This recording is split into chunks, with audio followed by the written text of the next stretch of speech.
So this is what we started talking about on Friday. Is then you would pick a scripture. I decided I don't think anybody picked he will bruise Satan's head. So look, I went to this page that I gave you and I picked one that I didn't think anybody picked. So I picked the second one. He will bruise Satan's head. Go to the Old Testament scripture, which is Genesis 3:15. Look it up. Now, for some of you, if it has out here one thing, that means you got to look up both scriptures and write both scriptures. Or if it tells you like this one, Exodus 12:46, also Numbers 9:12, you would have to write both of them. Sometimes, yes. I think I did this voice. Sometimes it's, like when you get later on in the packet, I'm like, like Psalm 22:98 also goes with Numbers 74, 75, and 76. So you got to go back and find which all you need to be typing. So then I typed Genesis 3:15 ESV. Do not get computers out, just listen right now. Genesis 3:15 ESV. I did this one in ESV version. I will put enmity between you and the woman, between your offspring and her offspring. He shall bruise your head and you shall bruise his heel. I actually kind of, without even meaning to, picked an easy one. But then you can do it bullet point or you can do it paragraph. I think paragraph looks neater, but after that you will write a paragraph that says, this scripture was written by Moses in about, what do we figure out, 2500 BC. I randomly pulled, no. We were like Numbers is No, it was like 1400. No, it was like 15 or 1400 BC. It was like 14. It was from 14 to 1600 BC. Yeah. That's what we figured out. Because mine said 15, his said 14. Okay, whatever. We'll say 1500 BC. That doesn't sound right. Was written by Moses about 1500 BC. So that's who wrote it and when it was written. This scripture is what God told Adam, and I am so doing this on the fly. Your alls will sound better than mine. Eve and the serpent after the fall. So that's when it was written, who is written by, what was going on. Then that's when you look up a commentary and decide what sounds good. I know one commentary guy is Strong, so I'm just going to say Strong's commentary says this scripture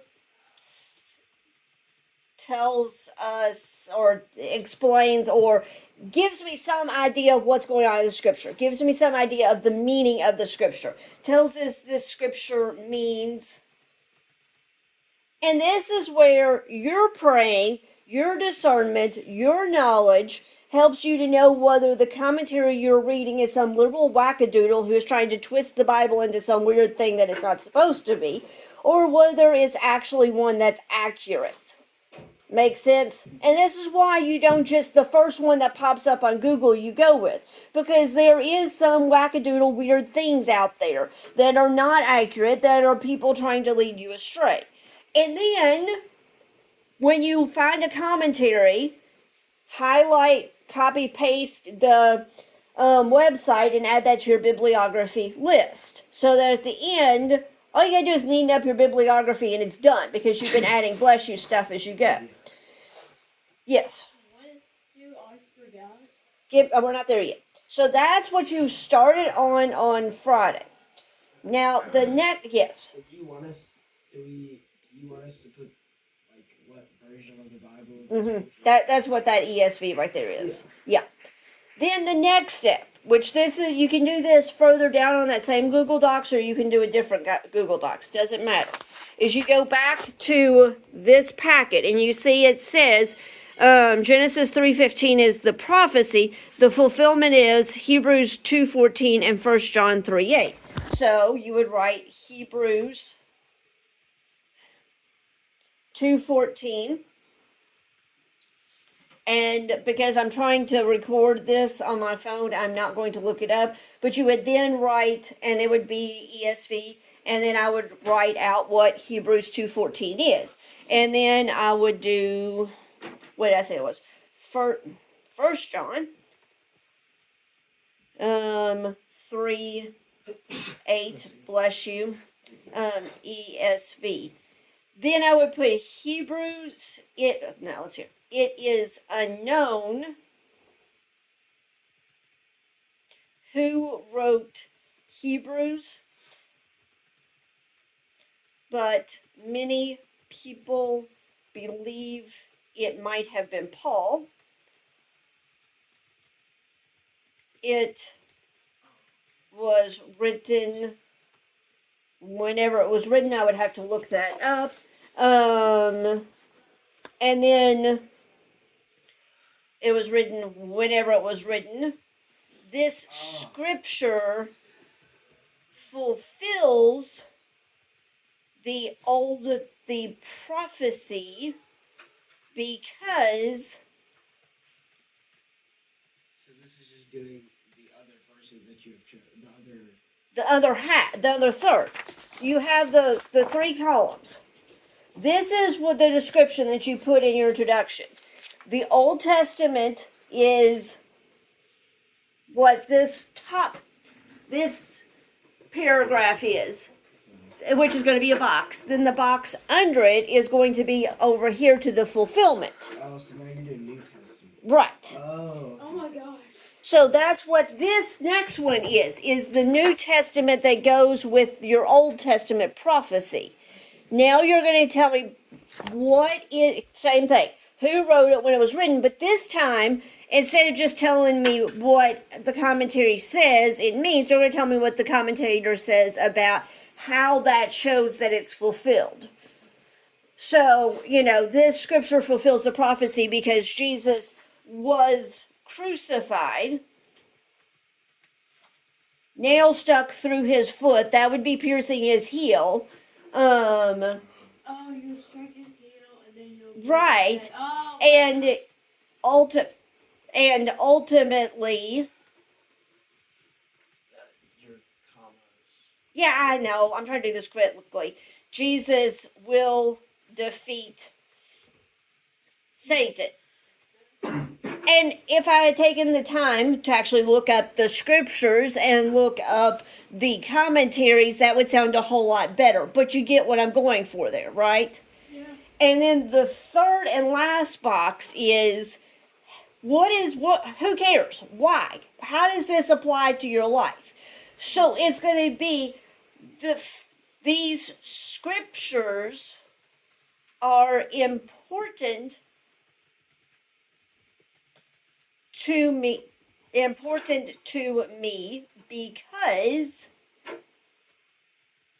it gives me hope knowing that ultimately Jesus will defeat Satan. It gives me hope knowing that Jesus died on the cross for my sins. Would it be better if you did it imply yourself and just said these scriptures are important because they can give hope? That would work too, yes. Like I said, I'm literally doing this in like 2 seconds trying to give you time. So, and if I was really you doing this, I would spend a whole lot more time doing it the first go round, and then I'd go back and make sure it all sounded right and I didn't have a comma just hanging out on a line by itself, and weird stuff like that. But, and so that's what, to this page.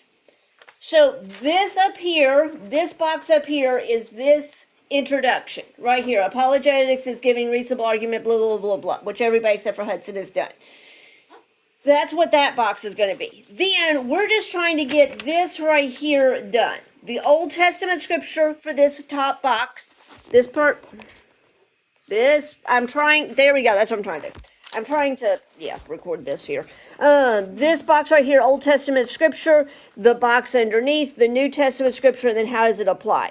These three right here. So all of this goes together. The Old Testament scripture, the Old Testament prophecy, the New Testament that is back to this is The first box is the column on the left, the second box is the column on the right, and then the third box is your thoughts. Make sense? I had originally said all that was due on Wednesday. I am moving it to Thursday because you have map testing tomorrow, so you won't be here in Bible class anyway. But still, there's no way you can get this done from now to Thursday without working on it some at home. Because the explanation alone took a good chunk of this class.